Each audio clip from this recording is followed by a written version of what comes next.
Hey friends, it's Ryan here from Cruisers Club.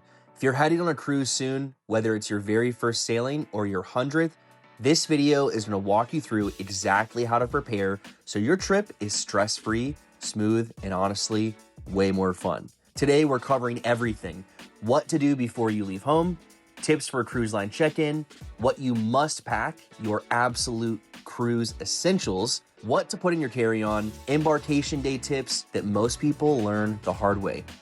I've sailed on a ton of ships, and these are things I wish someone had told me before my first cruise. So sit down, relax, grab a pen and paper, or just pause and screenshot. Let's get you ready for your next adventure. All right, let's start with everything you need to handle before you even get to the airport or the cruise port. Number one, check your passport or your ID. If you're cruising internationally, make sure your passport doesn't expire within 6 months of your sail date. Some destinations require that buffer even if the cruise line doesn't mention it. This is super important. If you're doing a closed loop cruise from the US, technically you can sail with a birth certificate and ID, but I highly recommend getting a passport anyway. It just makes things faster. Number two, save or print your cruise documents. Every cruise line gives you a digital set of boarding documents. Download them, screenshot them, print them, email them to yourself. Make sure you have them. Do not have a panic moment of where's my boarding pass when you're getting ready to get on board. Number three, print your luggage tags. Most cruise ports will hand you these tags, but it slows you down. Print luggage tags at home or at your hotel and bring them with you. Number four, health and medical prep. So this is boring, but it's important to pack all of your daily medications in your carry-on, not your check bag, just in case you need them. Bring a mini first aid kit. If you get motion sick, please get some Dramamine, Bonine, patches, ginger candy, whatever works for you. You don't want to be hunting for medication while on board. A, it's expensive, and B, you're supposed to be on vacation. Number five, travel logistics. Double check every part of your travel plan. What time is my flight? How are you getting to the airport in the morning? Do you need to have a pre-cruise hotel, which I highly recommend? Does your ship leave early enough that flying in the same day is too risky? Spoiler alert, yes. If you can, please always fly in the day before, just in case your flight gets delayed, canceled, trouble with the cruise port. You never know, things happen. So coming in the day before is always the best plan. Number six, financial prep. Let your bank know that you're traveling. Sometimes your bank doesn't flag transactions, but sometimes it does. We've all been there. So bring 2 cards just in case. Call up your bank. Bring $50 to $100 for cash tips, either at the port or even on board. Number seven, pre-book anything you can with the cruise online. Some cruises allow you to reserve everything early: shows, entertainment, dining, spa appointments. Others do it on board. If you're able to do it ahead of time, I highly recommend doing that so that you can then get things done and you won't have to do it while on board. This prep ahead of time is all about getting things in order so that you don't have to spend day one running around fixing problems that could have been solved with 5 minutes of prep. So this is number one, but I'm telling you, it's one of the most important pieces of a successful and fun cruise vacation, which is preparation at home before you even hit the door. Number two, complete check-in the minute it opens. Most cruise lines open check-in 30 to 45 days before sailing. Why does this matter? Because that's how you choose your arrival time, is the sooner you're on the ship, and getting on early usually means less crowds, more pool time, and easier reservations that you couldn't get online. So I always recommend as soon as the check-in process opens. Number three, upload your documents. You'll usually be able to upload a selfie, a headshot of you, your passport or your ID, emergency contact information. This just makes embarkation day 10 times faster. They'll do it there at the port with you. They'll use their iPad to take a photo, scan your documents, but doing this ahead of time is always very helpful and will save you some time. Number four is adding a payment method. So most cruises are cashless these days. Your SeaPass card or your cruise card, that's how you run your credit card. That's how you spend on the ship. So doing this online ahead of time just saves you time. You don't have to go to guest services. You're all set from day one. Number five is linking your travel companions. If you're traveling with friends or family, link everyone together in the app. This might have already been done for you during your reservation process, but if not, you're able to do it usually during check-in. This whole section might take you 10 minutes total, but again, it saves you hours on embarkation day. So make sure you get this done before you embark. All right, now let's talk packing, because this is super important. Mistakes will happen, can happen. Give yourself some grace, but I'm gonna give you a list of some of my travel essentials that I think are a non-negotiable. So step one, obviously we already talked about this, but man, your passport or your ID before you leave the house, get eyes on that, double, triple check you have that. Make sure you also have a printed copy of your boarding pass. If you purchase travel insurance, print that out as well. Make sure you have your credit card, some cash, your medications, a first aid kit if you'd like to bring that. These are things that, again, we talked about earlier in the video, but they're really important. So make sure you have these essentials. Even on a ship, simple medications like pain relievers, cold medicine, motion sickness, it can be really expensive if they even have them. So again, make sure you bring your essentials. For your technology, just make sure you have a portable charger. I feel like if you're traveling, if you're going on a boat, yes, there's wall plugs, but having a portable charger is super helpful. Also, something that's helpful is a waterproof phone pouch if you want to take photos while you're at the beach or in the pool. I feel like this is a super fun thing to have. Air tags, if you're an Apple user, iOS user, being able to locate items like your purse or your backpack. This is a very common thing to lose items like this on cruises. So again, being able to have air tags is super helpful. If you plan on working or editing on your laptop, laptop charger, USB-C, hub, that kind of thing, those are all things that you might want to bring with you as well. For your stateroom, for your cabin. So I feel like there's things that people really love bringing and there's things that people recommend. And at the end of the day, it's really up to you. I do enjoy having the magnetic hooks.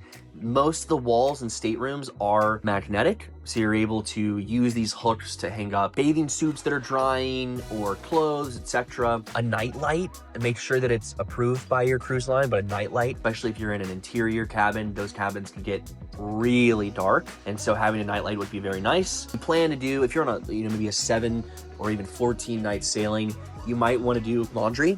Sometimes this is something that you're able to throw into a bin and have them do the laundry for you. Sometimes there's actually a laundromat that's available to guests. I would bring a laundry bag just in case, especially even if you don't plan on doing laundry, for dirty clothes. Throw your dirty clothes in there so whenever you leave and get home, you have all your dirty clothes in a laundry bag ready to go. Water bottle. Man, I think a refillable water bottle is a non-negotiable on these ships.